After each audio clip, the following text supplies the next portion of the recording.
எல்லாருக்கும் வணக்கம். இது கேபி நம்பூதிரிஸ் வழங்கும் ஸ்டுடியோ 6. இது கூலா கொஞ்சம் சினிமா. இன்னைக்கு நம்ம ஸ்டுடியோ 6ல ஸ்டுடியோ இல்லை, வெறும் 6 மட்டும்தான். என்னென்னா பார்த்தீங்கன்னா, நிறைய கம்ப்ளைண்ட் நம்ம ஷோவில் வரக்கூடிய கெஸ்ட்டை நீங்கள் நெருக்கமாக அவங்களோட பேசுகிறதே இல்லையே அப்படின்னு. அதுக்காக ஒரு தீர்வு தான் இன்றைக்கி. வர கெஸ்ட்டை அப்படி பக்கத்தில் வச்சு நெருக்கமாக பேசப்போம். அந்த மாதிரி ஒரு அருமையான ஒரு செட்டப் இன்றைக்கி நான் ரெடி ஆகிட்டேன். இன்றைக்கி சினிமா பிரபலம் யார் வர போகிறாங்க, எந்த படத்துலேருந்து வந்து பேச போகிறாங்க அப்படிங்கிறது ஒரு மிகப்பெரிய சஸ்பென்ஸ். ஏன்னா இந்த படத்தோட டைரக்டரே ஒரு சஸ்பென்ஸ் த்ரில்லர், ஒரு ட்விஸ்ட் மேலே ட்விஸ்ட் வச்சுட்டு இருக்கிறவர். அதுவும் நானும் அதே மாதிரி ஒரு சஸ்பென்ஸ் த்ரில்லர் ட்விஸ்ட் மேலே ட்விஸ்ட் தான் வைக்க போகிறேன். சித்தார்த் வரப்போகிறாருன்றாங்க, இயக்குனர் கார்த்திக் சுப்ராஜ் வரப்போகிறாருன்றாங்க, அப்புறம் அந்த படத்தோட கேமராமேன் சிம்பா அந்த நடிகர் வரப்போகிறாருன்றாங்க. இதெல்லாம் நான் உங்கள்கிட்ட சொல்ல மாட்டேன். அதை விட முக்கியமாக என்னென்னா, படத்தில் இருந்து நம்ம லக்ஷ்மி மேனன் வரப்போகிறாங்களாம். ஐயோ, அவங்களோட நான் வேறு நெருக்கமாக பேச போகிறேன். அதுக்காக நான் தயாராகணும். படம் என்ன படம் கேட்டிங்கன்னா நான் சொல்ல மாட்டேன். அதை நான் மட்டும் ஜிகர்தண்டான்னு சொல்லிட்டேன்னா அப்புறம் நீங்கள் வந்து அந்த சஸ்பென்ஸ் விட்டுரும். அதனால் என்ன படம்னு இப்போ சொல்லலை. இன்றைக்கி வரக்கூடிய டீம் வராங்க, நான் ரெடி.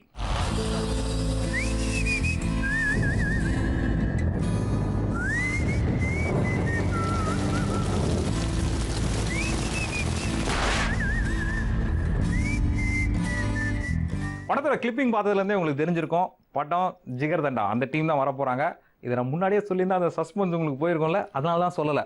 படத்துலேருந்து டைரக்டர் வராராம், ஹீரோ வராங்களாம், அப்புறம் வந்து டெக்னீஷியன்ஸ்லாம் வராங்களாம், அதோட லக்ஷ்மி மேனன் வேறு வராங்கன்னு சொல்கிறாங்க. ஐயோ, நெருக்கமாக வேறு பேசணும், எல்லாருக்கிட்டையும் மாற்றி மாற்றி பேச போகிறோம், அப்படியே பரபரப்பாக பேச போகிறோம். நான் ரெடி, நீங்கள் ரெடி ஆகிடு.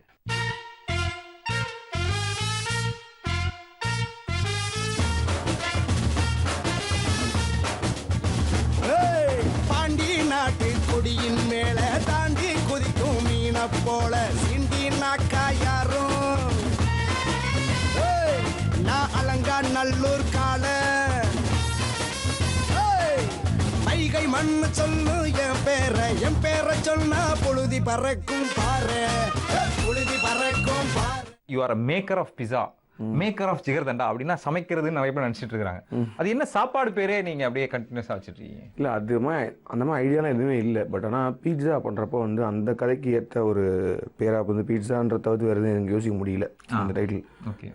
ஸோ ஜிகர்தண்டாக்கு வந்து என்னாச்சுன்னா வந்து இது மதுரையில் நடக்கிற கதைன்றனால மதுரை பேஸ்ட் ஒரு ஏதாவது ஒரு பேர் ஸ்பெஷல் அந்த மாதிரி தான் வைக்கணும்னு சொல்கிறப்போ ஜிகர்தண்டா ஒன் ஆஃப் தி ஆப்ஷனாக இருந்துச்சு. அது எல்லாருமே பிடிச்சிருந்துச்சு. என்னோட ஃபஸ்ட்டு டீசரில் சொல்லியிருப்போம், ஜிகர்னா வந்து ஹார்ட், இதயத்தை குறிக்கும், தண்டானா வந்து கோல்டு அப்படின்னு. ஸோ கோல்டு ஹார்ட்ன்றது வந்து ஈவிரக்கமே இல்லாதன்னு அர்த்தம். செய்வரணத்தை கொளுத்தி விட்டுருக்கானே, வெவ்வானையை நம்ப முடியாதுன்னு உனக்கெல்லாம் செத்தாத்தா பற்றி வரும்.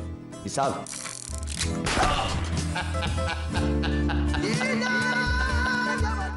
ஜிகர்தண்டா அப்படின் போது ஒரு கேங்ஸ்டர் ஃபில்மு.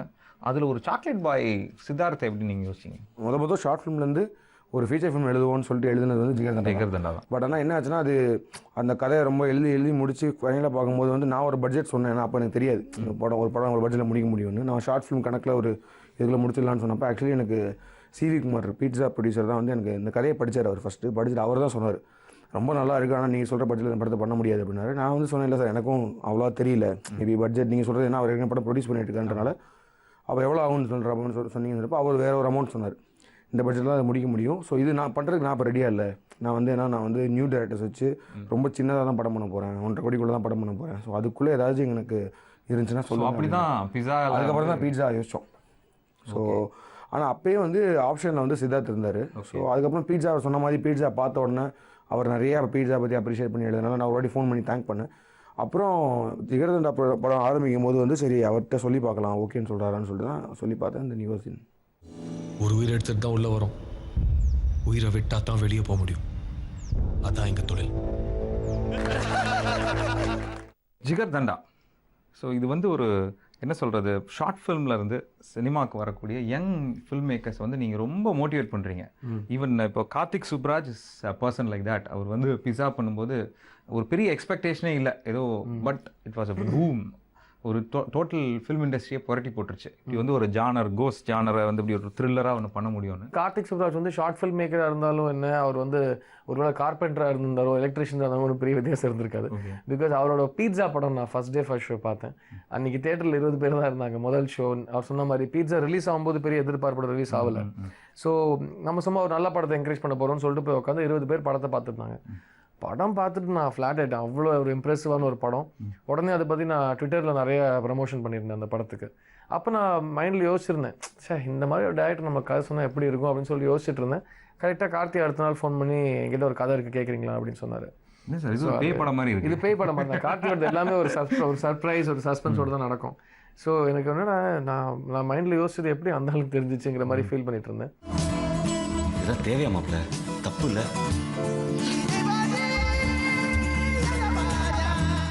சிம்மா அவர் வந்து வில்லன் மாதிரி அவரை நிறைய படத்தில் யூஸ் பண்ணாலும் ஒரு மகா காமெடியாக தான் அவர் எண்டில் வந்து ரிவீல் ஆவார். அப்படியே சீரியஸாக போவார், டக்குன்னு ஒரு மொக்க வாங்கி விழுந்துருவார்.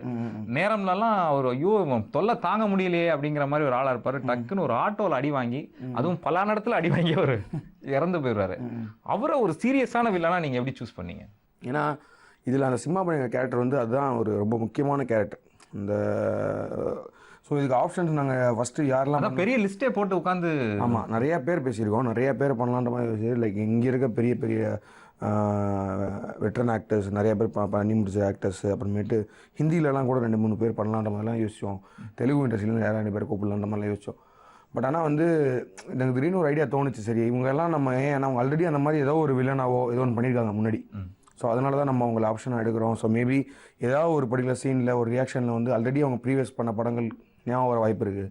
ஸோ ஃப்ரெஷ்ஷாக யாரையா வச்சு பண்ணலான்ற மாதிரி யோசிச்சப்போ தான் எனக்கு சிம்மா தோணுச்சு. ஏன்னா அவர் இது வரைக்கும் பண்ணியிருக்க ஃபிலிம், அவருக்கு இருக்க ஒரு சின்ன இமேஜ், அது எல்லாமே வந்து இதுக்கும் சம்மந்தமே இருக்காது. ஸோ அதனால் அது ஒர்க் அவுட் பண்ணலான்னு சொல்லி பண்ணது தான் அவர் உள்ளே கொண்டு வந்து பண்ணோம். அண்ட் அதுக்கு அவரும் நிறையா கஷ்டப்பட்டுருக்காரு. உன்னை வெட்டி புதைக்க எனக்கு எவ்வளோ நேரம் ஆகும்?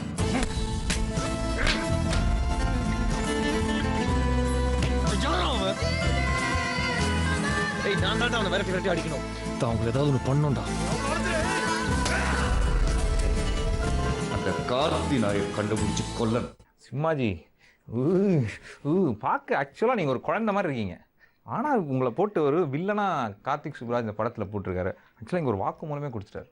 அவர் வந்து மிகப்பெரிய ரிஸ்க் எடுத்து உங்களை வில்லனாக போட்டிருக்காரு. இந்த படம் வந்து உங்களை வந்து ஆடியன்ஸ் அதை கரெக்டாக பிடிச்சி அக்செப்ட் பண்ணிட்டாங்கன்னா செம்ம ஹிட், இல்லைன்னா மிகப்பெரிய ரிஸ்க் அப்படின்னு சொல்லியிருக்காரு. ஆமாம், ரிஸ்க்கு தான் கொஞ்சம்.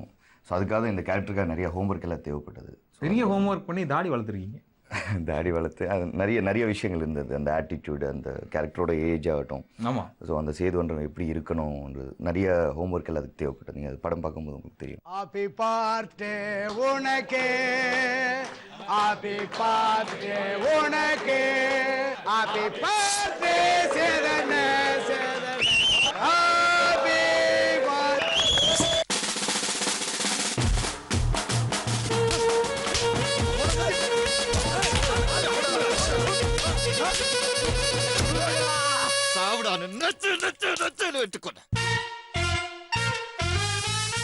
சித்தார்த்து டைரக்டர் அப்புறம் சிம்மா இவங்க எல்லார்கிட்டையும் மாற்றி பல விஷயங்கள் பேசிகிட்டு இருக்கோம். நானும் மாற்றி பல கேள்விகள் கேட்கணும், இன்னும் நிறைய கேட்பேன்.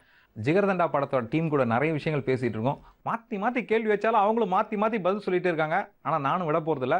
அப்படியே எல்லாருமே செட்டில் பயங்கரமாக ஷூட்டில் என்ஜாய் பண்ணியிருப்பாங்கன்னு நினைக்கிறேன். ஏன்னா லக்ஷ்மி மேனன் வேறு படத்தில் இருந்திருக்காங்கல்ல, இங்கேயும் நம்ம என்ஜாய் பண்ண போகிறோம். எப்படியும் லக்ஷ்மி மேனன் வந்துடுவாங்க. நானும் ரெடி.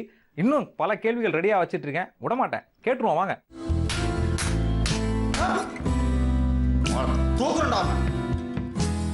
இல்லை ஆடியன்ஸ்க்கும் சரி எனக்கும் சரி ரொம்ப முக்கியமான ஒரு கொஸ்டின் இருக்கு. நீங்கள் படத்தோட ஹீரோவானே எங்களுக்கு ஒரு டவுட்டு.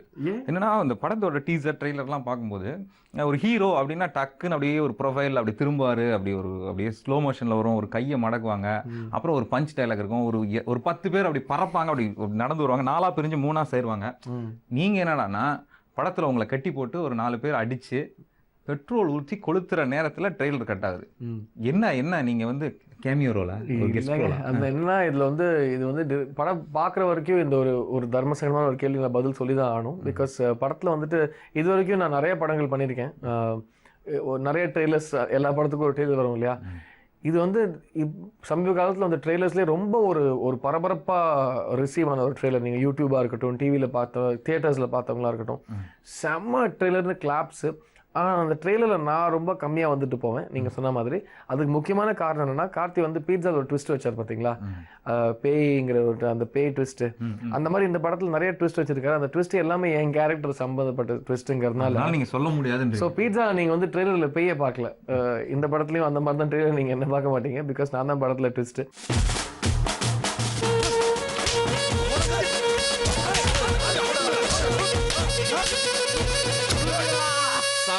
நச்சு நச்சு நச்சுன்னு வெட்டுக்கொண்ட.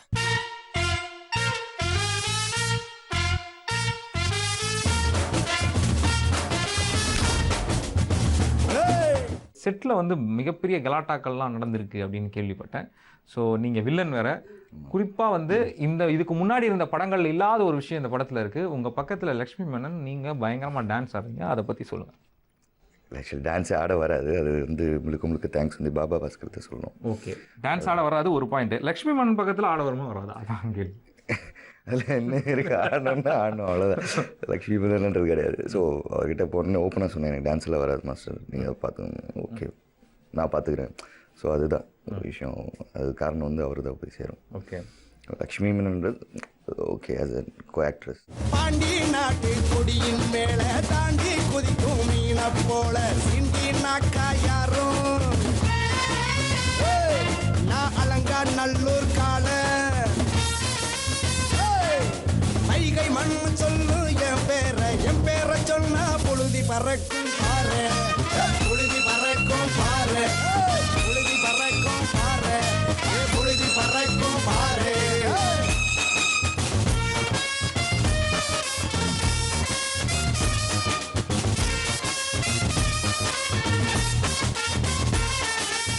ஜிகர்தண்டா சினிமாட்டோகிராஃபர் கேமிக் டியூ ஆரி. முதல்ல இந்த பேரை மனப்பாடம் பண்ணுறதுக்கு நான் ரொம்ப கஷ்டப்பட்டேன். ஆனால் படத்தில் இருக்கக்கூடிய ஒரு ஃப்ரேமும் மனசில் ஆழமாக பதியுது. ஸோ நீங்கள் வந்து ஹிந்தியில் ஒரு படம் பண்ணிவிட்டு இப்போ தமிழில் முதல் படமாக ஜிகர்தண்டாவில் சினிமாட்டோகிராஃபராக அறிமுகமாறீங்க. ஒரு ஒளிப்பதிவாளராக தமிழ் சினிமாவுக்கு ஏன் இவ்வளோ நாள் ஆச்சு நீங்கள் வர்றது? நான் சந்தோஷ் சிவன் சார் தான் ஒர்க் பண்ணேன். வாவ். அண்ட் நாங்கள் அதனால் பாம்பே போனேன், அங்கேயே செட்டில் ஆனேன். ஆல்மோஸ்ட் 14 years ஆச்சு அங்கே. ஓகே. தென் தமிழ் சினிமா உங்களுக்கு புதுசே கிடையாது? இல்லை, தமிழ் சினிமா புதுசு இல்லை எனக்கு. ஓகே. ஸோ மிகப்பெரிய ஜாம்பவான் சந்தோஷ் சிவன் அவரோட நீங்கள் வந்து தமிழ் சினிமாவில் பல படங்கள் பண்ணிவிட்டு அவரோடய இருந்ததுனால நீங்கள் பாம்பேலையும் ஒர்க் பண்ணி அங்கேயே செட்டில் ஆகிட்டீங்க. ஆமாம்.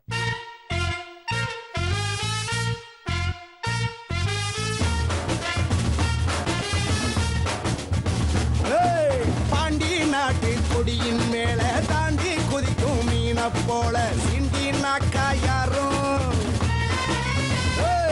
நான் அலங்கா நல்லூர் கால மைகை மண் சொல்லு என் பேரை சொன்னா புழுதி பறக்கும் பாரு, புழுதி பறக்கும் பாரு. இந்த கேரக்டர் வந்து உங்களுக்கு வந்து கார்த்திக் சுப்புராஜ் வந்து அவர் வந்து பெரிய லிஸ்டெல்லாம் போட்டு பல பேரை சூஸ் பண்ணுற இதில் கடைசியில் உங்களுக்கு அப்படின்னு வந்துட்டாங்க. சொல்லும்போது நீங்கள் நம்பினீங்களா இல்லை சும்மா ஓட்டுறாரு அப்படின்னு? ஏன்னா ஷார்ட் ஃபிலிம்லேயே ஒரு ஃப்ரெண்டு உங்களுக்கு. இல்லை, ஆக்சுவலி என்னன்னா கார்த்தியோட முதல் ஸ்கிரிப்ட் இது. ஸோ முதல்ல என்கிட்ட வந்து இந்த கதை சொல்லியிருந்தாப்புல.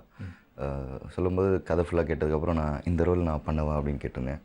ஸோ அப்போ வந்து இல்லைடா காமெடியெல்லாம் பண்ணாதேன், சரி இப்போ நான் பண்ண ரோல் இல்லை இந்த ரோல் இது ரொம்ப ஸ்ட்ராங் ரோல், உனக்கு தெரியாது, அது உன்னால் ஹோல்ட் பண்ண முடியாது அந்த ரோல், அது வேண்டாம், வேறு ஏதாவது பண்ணலாம் அப்படின்ட்டு தான் இருந்தது. ஸோ 4-5 years முன்னாடி ஆசைப்பட்டது வந்து கரெக்டாக அமைஞ்சிச்சு, திருப்பி எனக்கு வந்து கிடைச்சதுன்றது பெரிய சந்தோஷம். ஸோ வந்து கார்த்திக் வந்து ஃபஸ்ட்டு சேது நான் திருப்பியும் போய் கேட்டேன் கார்த்திக்கிட்ட, சுதுக்கம் நேரம் முடிஞ்சதுக்கப்புறம் சேது ரோல் நான் பண்ணுறேன் அப்படிங்கும்போது இல்லை ஐயோ வெயிட் பண்ணு அப்படின்ற மாதிரி தான் இருந்தது. பாயிண்ட் ஆஃப் டைம் அதுக்கப்புறம் வந்து சரி பண்ணு அப்படின்னும்போது ஸோ அங்கேருந்து ஸ்டார்ட் ஆச்சு ஹோம்ஒர்க். இந்த ரோல் எப்படி இருக்கணும், அந்த மாதிரி இருக்கணும், அதோட ஏஜ் லுக்ஸ் எல்லாமே வந்து ஃபுல் அண்ட் ஃபுல் கார்த்திக் சுப்பராஜோட டிசைன் தான். ஸோ அதுக்காக ஹோம்ஒர்க் எல்லாம் பண்ணி ப்ராப்பராக இன்னைக்கு வந்திருக்கேன். கங்க்ராச்சுலேஷன்ஸ்.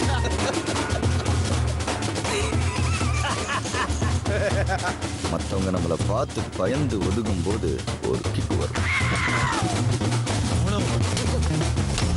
நாம முந்திரமா அவன் முந்திரானாங்கிறது தான் மேட்ரு.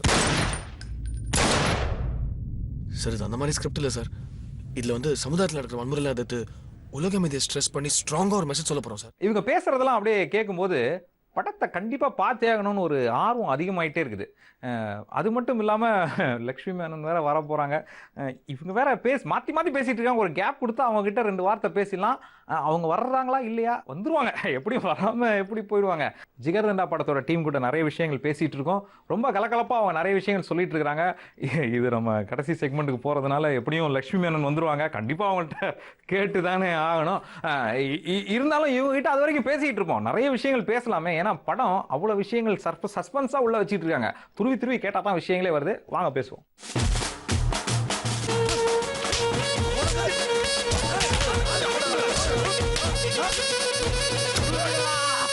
நான் நச்சு நச்சு நச்சுன்னு வெட்டுக்கொண்டேன். சந்தோஷ் நாராயணன் ஒரு மிகப்பெரிய மியூசிக் டைரக்டர் அப்படின்னு இன்னைக்கு அவர் ப்ரூவ் பண்ணிட்டார். அவர் வந்து அவருடைய சக்ஸஸ் வந்து கொடுத்துட்டார். பேக்ரவுண்ட் ஸ்கோர்லையும் சரி, பாடல்களையும் சரி. உங்க படத்துக்கு அவர் தான் அப்படிங்கிறது உங்களுக்கு எப்படி? இல்லை, அது பீட்சா முடிஞ்ச உடனே வந்து நான் டிசைட் பண்ணிட்டேன் சந்தோஷ் நாராயணன் வச்சு தான் பண்ணணும்னு சொல்லிட்டு. ஏன்னா வந்து அவரோட லைக் சில பேருக்கு ஸ்ட்ரென்த் இருக்கும். ஐ மீன் நான் பார்த்த வரைக்கும், நாட் லைக் நான் பெரிய மியூசிக் டைரக்டர் சொல்ல வரல, பட் நான் ஜென்ரலாக பார்த்த வரைக்கும் ஒவ்வொருத்தருக்கும் ஒரு ஸ்ட்ரென்த் ஆஃப் லைக் சில பேர் வந்து டிப்பிக்கல் ஒரு கிளாசிக்கல் இதில் எதுவும் பண்ண மாட்டாங்க. இப்போ வந்து இப்போ ஒரு 80s வந்து மியூசிக் பேட்டர்ன் எடுத்து பண்ண மாட்டாங்க. பட் இவரால் எல்லாமே பண்ண முடியும். அது எனக்கு தெரியும்ன்றனால கேங்ஸ்டர் மூவி அப்படின்னு சொல்லிட்டு அவர்கிட்ட சொன்னோன்னா, இன்னொன்று வந்து இது மியூசிக்கல் கேங்ஸ்டர் ஸ்டோரி தான் நான் கேப்ஷன் போட போகிறேன்னு சொல்லியிருந்தேன். ஏன்னா வந்து இதில் நிறையா மியூசிக்கல் மாண்டேஜஸ்லாம் இருக்குது. பாண்டி நாட்டு கொடியின் மேல தாண்டி குதிக்கும் மீன போல சிண்டி நாக்கா யாரும் நான் அலங்கா நல்லூர் கால கைகை மண் சொல்லு என் பேரை சொன்னா புழுதி பறக்கும் பாரு, புழுதி பறக்கும் பாரு, புழுதி பறக்கும் பாரு, புழுதி பறக்கும் பாரு. நீங்கள் ஒரு தியேட்டர் ஆர்டிஸ்டாக இருந்திருக்கீங்க. சினிமாவில் இன்றைக்கி வந்து வெள்ளித்திரையில் வரணும்னு நினச்சிங்க, அதுவும் நடந்துருச்சு. ஆனால் உங்கள் மனசுக்குள்ளே ஒரு ஆர்டிஸ்டில் ஒரு ஏக்கம் இருக்கும் இல்லையா, இந்த மாதிரி கேரக்டர் பண்ணணும், அது மாதிரி ஏதாவது இருக்கா? அந்த மாதிரி தான் இந்த ஜிகர்தண்டாவில் பண்ண கேரக்டர் அது பார்த்தீங்கன்னா அந்த மாதிரி தான். இந்த மாதிரி கிடைக்காது திருப்பி. எனக்கு என் கெரியரில் திருப்பி அந்த மாதிரி ஒரு கேரக்டர் அமையுமான்னு சொல்லவே முடியாது. ஸோ என் கெரியரில் ரொம்ப முக்கியமான படம் ஜிகர்தண்டா. நம்ம வாழணும், செம்மையாக வாழ்ந்தாண்டான்ற மாதிரி வாழணும். அதுக்கு தேவையான எதையும் செய்யலாம், எவனையும் கொள்ளலாம். நீங்கள் ஹீரோவாக உங்களை பெரிய பெரிய அளவில் ட்ரெய்லரில் எஸ்டாப்ளிஷ் பண்ணல, பட் படத்தில் நீங்கள் லக்ஷ்மி மேனனோட எந்த அளவுக்கு எஸ்டாப்ளிஷ்ட் ஆகிருக்கீங்க, அதுலேயும் உங்களை ரொம்ப கம்மியாகிட்டாங்களா? இல்லை இல்லை, ஆக்சுவலாக அங்கே வந்து கெமிஸ்ட்ரி செம்மையாக ஒர்க் அவுட் ஆயிருக்கு. அப்படி கூட அது டெஃபினட்டாக பிகாஸ் அதெல்லாம் ஹீரோயின் கெமிஸ்ட்ரி அதையும் நீங்கள் லிஸ்ட் போட்டு தெரியல. அதெல்லாம் இவ்வளோ ரொமான்டிக் படம் பண்ண ஒரு ஹீரோ வந்து அதெல்லாம் மிஸ் பண்ணிட மாட்டோம்ல ஃபுல்லாக. அது இல்லை, நான் அவங்களையும் லிஸ்ட் போட்டு இல்லை, அவங்க வேண்டாம், அவங்களோட ஆல்ரெடி நான் நடிச்சாச்சு. இல்லை இல்லை இல்லை, இந்த கேரக்டர் நீங்கள் பார்த்தீங்கன்னா ஆக்சுவலாக லக்ஷ்மி மேனனுக்காகவே எழுதின கேரக்டர் மாதிரி இருக்கும். ஸோ எனக்கு கார்த்தி வந்து லக்ஷ்மி பேர் சொன்னோன்னே இது வரைக்கும் அவங்களோட ஒர்க் பண்ணல. அண்ட் மோஸ்ட் இம்பார்ட்டன்ட்லி அந்த ஒரு சக்ஸஸ் ரெக்கார்ட் இருக்கு இல்லையா, எல்லா படமும் சூப்பர் ஹிட். ஸோ நல்ல ஒரு சக்ஸஸ் ரெக்கார்ட் டெஃபினட்டாக அவங்க இருந்தால் படம் ஒர்க் அவுட் ஆகுங்கிற ஒரு தைரியம். பட் அதையும் தாண்டி செம ஆக்ட்ரஸுங்க. பிகாஸ் எங்கள் குரூப்லேயே சமத்து குழந்தைன்னு தான் சொல்லுவோம் லக்ஷ்மியை, பிகாஸ் இன்னும் ஸ்கூல் படிச்சுட்டு இருக்கிற குழந்தை.